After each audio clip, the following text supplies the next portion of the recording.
एवं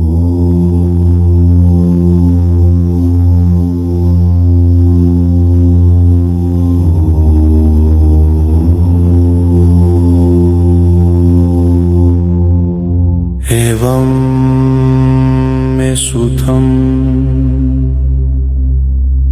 एकं समयं भगवा वाराणस्यां विहरति। इसिपतने मिगदाय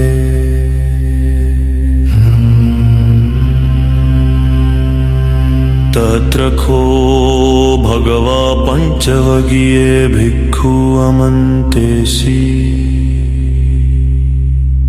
द्वे मे भिक्खवे अन्तापभजिते नानासेवितब्बा। कतमे द्वे यो कायं कामेषु कामसु कलिकानुयोगो हीनो गम्मो पुत्थुजनिको अनार्यो अनत्थसंहितो। यो कायं अथ किलामथानुयोगो दुःखो अनार्यो अनत्थसंहितो। एते खो भिक्खवे उभवन्ते अनुपगम्म मजिमापटिपदा तथागतेनाभिसम्बुद्धा। चक्षुकरणी ज्ञानकरणी उपशमाय अभिज्ञाय सम्बोधाय निब्बानाय संवर्तति। कथमाचासा भिक्खवे मजिमापटिपदा। अयमेवार्यो अट्ठङ्गिको मग्गो सेयथिदं। सम्मा दिट्ठि सम्मा संकप्पो सम्मा वाचा सम्मा कम्मन्तो सम्मा आजीवो सम्मा वायामो सम्मा सति सम्मा समाधि। इदं खो भिक्खवे दुःखम् अर्यसत्यम्। जातिपि दुःखा जरापि दुःखा व्याधिपि दुःखा मरणंपि दुःखम्। अपि यहि संपयोगो दुःखो यहि विपयोगो दुःखो। यं पिच्चं न लभति तंपि दुःखं। संखितेन पङ्कुबादानखण्डा दुःखा। इदं खो भिक्खवे दुःखसमुदयम् अर्यसत्यम्। यायं तन्हा पुनर्भविका न निरागसहगता। तत्र तत्राभिनन्दिनी सेयथिदं। कामतन्हा भवतन्हा विभवतन्हा। इदं खो भिक्खवे दुःखनिरोधम् अर्यसत्यम्। यो तस्सायव तन्हायासि स विरागनिरोधो जागोपटिनी सग्गो मुक्त्यनालयो। इदं खो भिक्खवे दुःखनिरोधगामिनी पटिपदार्यसत्यम्। अयमेवार्यो अट्ठङ्गिको मग्गो सेयथिदं। सम्मा दुट्ठि सम्मा संकप्पो सम्मा वाचा सम्मा कम्मन्तो सम्मा आजीवो सम्मा वायामो सम्मा सति सम्मा समाधि। इदं दुःखमर्यसत्यन्ति मे भिक्खवे पुबेऽननुसुतेषु धम्मेषु। चक्षुमुदपादि ज्ञानमुदपादि पञ्चामुदपादि विद्यामुदपादि आलोकोदपादि। इदं दुःखसमुदयम् अर्यसत्यन्ति मे भिक्खवे पुबेऽननुसुतेषु धम्मेषु। चक्षुमुदपादि ज्ञानमुदपादि पञ्चामुदपादि विद्यामुदपादि आलोकोदपादि। इदं दुःखनिरोधम् अर्यसत्यन्ति मे भिक्खवे पुबेऽननुसुतेषु धम्मेषु। चक्षुमुदपादि ज्ञानमुदपादि पञ्चामुदपादि विद्यामुदपादि आलोकोदपादि। इदं दुःखनिरोधगामिनी पटिपदार्यसत्यन्ति मे भिक्खवे पुबेऽननुसुतेषु धम्मेषु। चक्षुमुदपादि ज्ञानमुदपादि पञ्चामुदपादि विद्यामुदपादि आलोकोदपादि। अयं खो भिक्खवे अर्यसत्यम्। सत्यं दुःखं परिज्ञेयम् दुःखसमुदयोपहातव्यो दुःखनिरोधो सच्चिकातव्यो दुःखनिरोधगामिनी पटिपदा भावेतव्यादि यावकीवं समे भिक्खवे इमेषु चत्तुषु अर्यसच्चेषु एवं ति परवर्तं द्वादशाकारं यथा भूतं ज्ञानदर्शनं न सुविशुद्धमाहुषि नेवाहं भिक्खवे सदैवखिलोके समरके सब्रह्मके ससमन ब्राह्मणीयापजाय सदैव मनुषाय अनुत्तरं समासम्बुद्धिम् अभिसम्बुद्धोति पज्जन्यासिम् यतो चाखो मे भिक्खवे मेषु चत्तुषु अर्यसच्चेषु एवं ति परिवर्तं द्वादशाकारं यथा भूतं ज्ञानदर्शनं सुविशुद्धमाहुषि अथाहं भिक्खवे अनुत्तरं समासम्बुद्धिम् अभिसम्बुद्धोति पज्जन्यासि ज्ञानम् उडपादि विमुक्ति उडपादि अकुपामि चेतो विमुक्ति अयमन्तिमा जाति नत्थिदानि पुनः भवति अयमन्तिमा जाति नत्थिदानि पुनः भवति अयमन्तिमा जाति नत्थिदानि पुनः भवति अयमन्तिमा जाति नत्थिदानि पुनः भवति अयमन्तिमा जाति नत्थिदानि पुनः भवति अयमन्तिमा जाति नत्थिदानि पुनः भवति।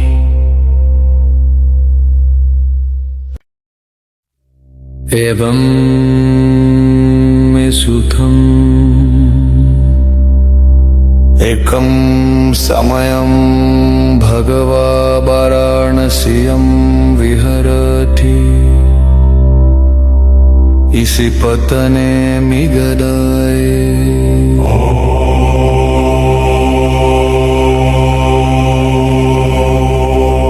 तत्र खो भगवा पंचवगिये भिक्खु अमन्तिसि धीमे भिक्खवे अन्तापब्बजितेन न सेवितव्या कथमेद्वे योगायं कामेषु कामसुखलिकानुयोगो हीनो गम्मो पोद्धुज्जनिको अनार्यो अनर्थसंहितो योगायं मत किल मथानुयोगो दुःखो अनार्यो अनर्थसंहितो एते खो भिक्खवे उभवन्ते अनुपगम्मा मजिमा पटिपदा तथागतेनाभिसम्बुद्धा चक्षुकरणी ज्ञानकरणी उपशमाय अभिज्ञाय सम्बुद्धाय निब्बानाय संवत्तति कथमाच सा भिक्खवे मजिमा पटिपदा अयमेवार्यो अट्ठङ्गिको मग्गो सेयतिदा सम्मा दुट्ठी सम्मा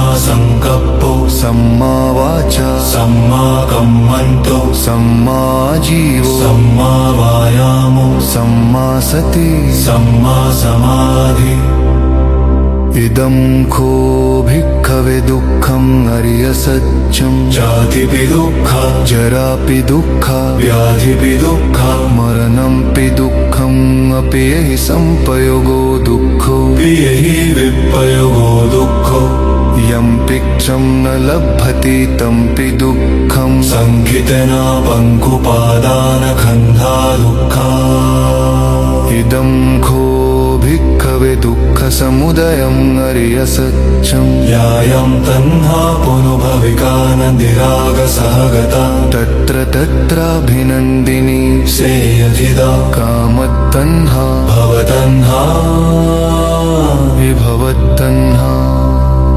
इदं खो भिक्खवे दुःखनिरोधं अर्यसत्यम् यो तस्सा एव तन्हायासि स विरागनिरोधो जागो पट्नी सग्गो मुक्त्यनालयो इदं खो भिक्खवे दुःखनिरोधगामिनी पटिपदार्यसत्यम् अयमेव आर्यो अट्ठङ्गिको मग्गो सेयचिदं सम्मादुट्ठी सम्मा संकप्पो सम्मा वाचा सम्मा कम्मन्तो सम्मा आजीवो सम्मा वायामो सम्मा सति सम्मा समाधि इदं दुःखमर्यसत्यन्ति मे भिक्खवे पुबेऽननुसुतेषु धम्मेषु चक्षुमुदपादि ज्ञानमुदपादि पञ्चामुदपादि विद्यामुदपादि आलोकोदपादि इदं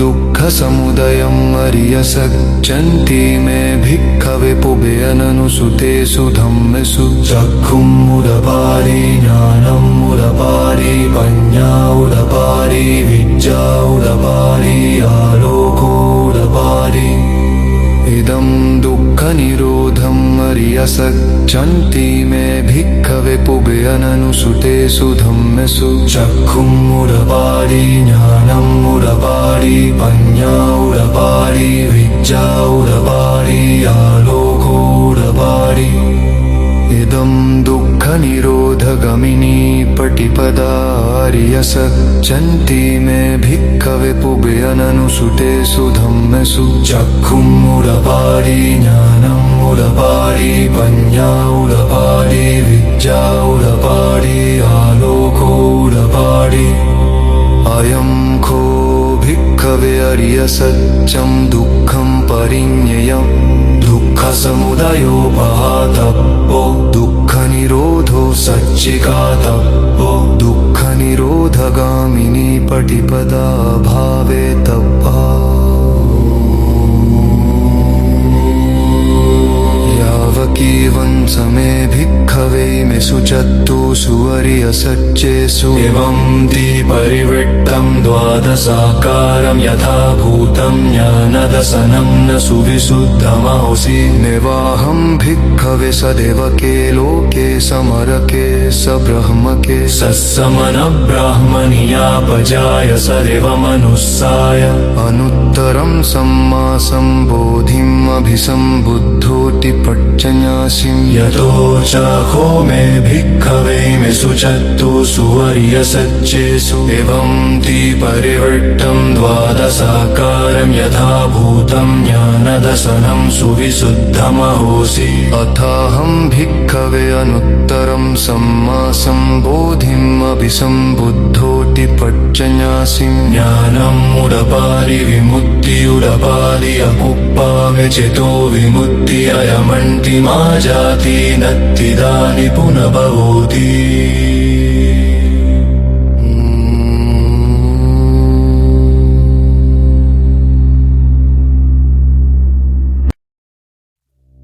एवं मे सुखम् एकं समयं भगवा वाराणस्यां विहरति इसी पतने मिगदाये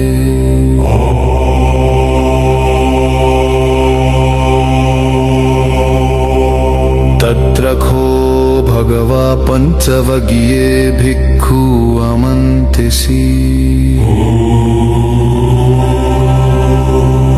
धीमे भिक्खवे अन्तापब्बजितेन नासेवितब्बा कथमेर्वे योगायं कामेषु कामसुखलिकानुयोगो हीनो गम्मो पोद्धुज्जनिको अनार्यो अनर्थसंहितो योगायं मत किल मथानुयोगो दुःखो अनार्यो अनर्थसंहितो एते खो भिक्खवे उभवन्ते अनुपगम्मा मजिमा पटिपदा तथागतेनाभिसम्बुद्धा चक्षुकरणी ज्ञानकरणी उपशमाय अभिज्ञाय संबोधाय निब्बानाय संवत्तति कथमाचा सा भिक्खवे मजिमा पठि पदा अयमेवार्यो अट्ठङ्गिको मग्गो सेयतिदा सम्मा दुट्ठी सम्मा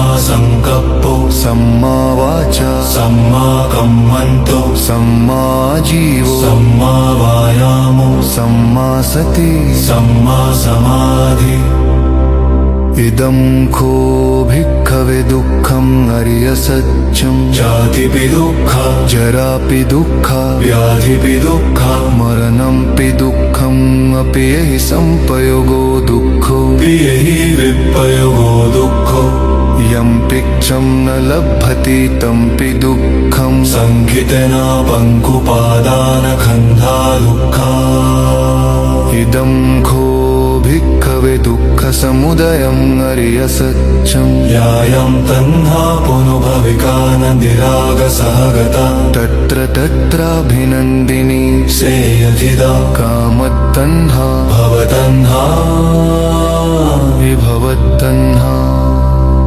इदं खो भिक्खवे दुःखनिरोधम् अर्यसत्यम् यो तस्सा एव तन्हायासि स विरागनिरोधो जागो पट्नी सग्गो मुक्ति अनालयो इदं खो भिक्खवे दुःखनिरोधगामिनी पटिपदार्यसत्यम् अयमेवार्यो अट्ठङ्गिको मग्गो सेयथिदं सम्मा दुट्ठी सम्मा संकप्पो सम्मा वाचा सम्मा कम्मन्तो सम्मा जीवो सम्मा वायामो सम्मा सति सम्मा समाधि इदं दुःखमर्यसत्यन्ति मे भिक्खवे पुबेऽननुसुतेषु धम्मसु चक्षुमुदपारि ज्ञानमुदपारि पञ्ञाउदपारि विद्याउदपारि आलोकोदपारि इदं